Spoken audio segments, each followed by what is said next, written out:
और रणभूमि के इस हिस्से में हम बात करेंगे शह और मात की, चीन की चाल की और भारत के पलटवार की। प्रधानमंत्री नरेंद्र मोदी के उस दांव की बात करेंगे जिससे चीन बैकफुट पर आ सकता है, तनाव में आ गया है। चीन ने भूटान पर दबाव बनाकर भूटान के प्रधानमंत्री से एक बयान दिलवाया, लेकिन भूटान नरेश जैसे ही भारत आए, प्रधानमंत्री नरेंद्र मोदी के साथ उनकी मुलाकात हुई तो चीन की चाल नाकाम हो गई और कूटनीति में प्रधानमंत्री नरेंद्र मोदी ने चीन को कैसे दी पटखनी, क्योंकि यह मामला बेहद पेचीदा है, संवेदनशील है। ट्राई जंक्शन का एक इलाका है जहां पर भारत, तिब्बत और भूटान की सीमा मिलती है। तिब्बत के उस इलाके पर चीन का अवैध कब्जा है और चीन अपने पैर आगे लगातार पसारता जा रहा है। फिर क्या हुआ, देखिए ये रिपोर्ट।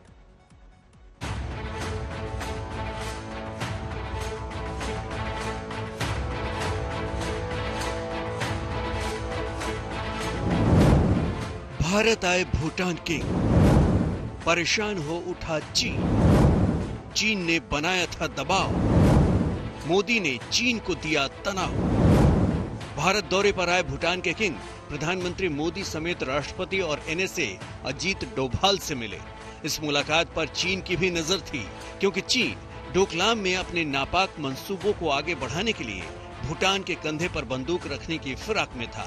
वो किसी भी हाल में भूटान को भारत के खिलाफ करने में जुटा था, मगर भारत भूटान का दशकों पुराना दोस्ताना चीन की तमाम साजिशों पर भारी पड़ गया। पीएम मोदी के मास्टर स्ट्रोक ने चीन को चारों खाने चित कर दिया। विदेश सचिव विनय क्वात्रा से जब ये पूछा गया कि पीएम मोदी और भूटान नरेश के बीच बातचीत में क्या डोकलाम का भी मुद्दा उठा था, तो उन्होंने कहा कि भारत और भूटान सुरक्षा से जुड़े हर मुद्दे पर करीबी संपर्क में बने हुए हैं। भारत भूटान जो संबंध हैं उनके कुछ मुख्य आधार हैं।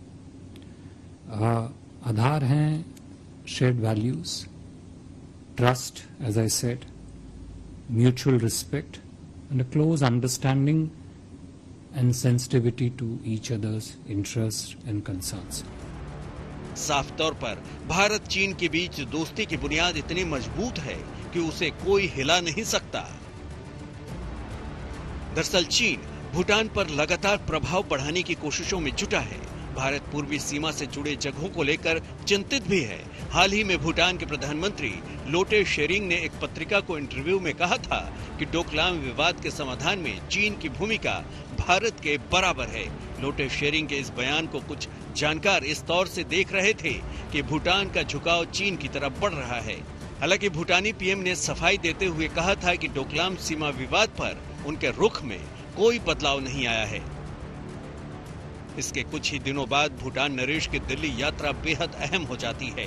इस यात्रा में डोकलाम को लेकर भी बात होती है और भारत ये साफ कर देता है कि वो अपनी सुरक्षा को लेकर सतर्क है।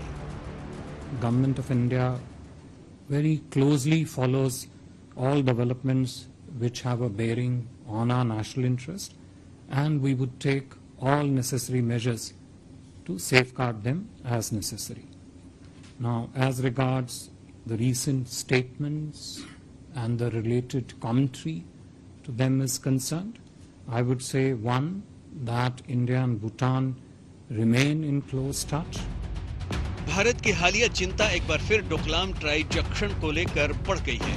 सैटेलाइट तस्वीरें दिखाती हैं कि डोकलाम के करीब चीन ने सड़कों और पुलों को बनाने का काम तेजी से किया है।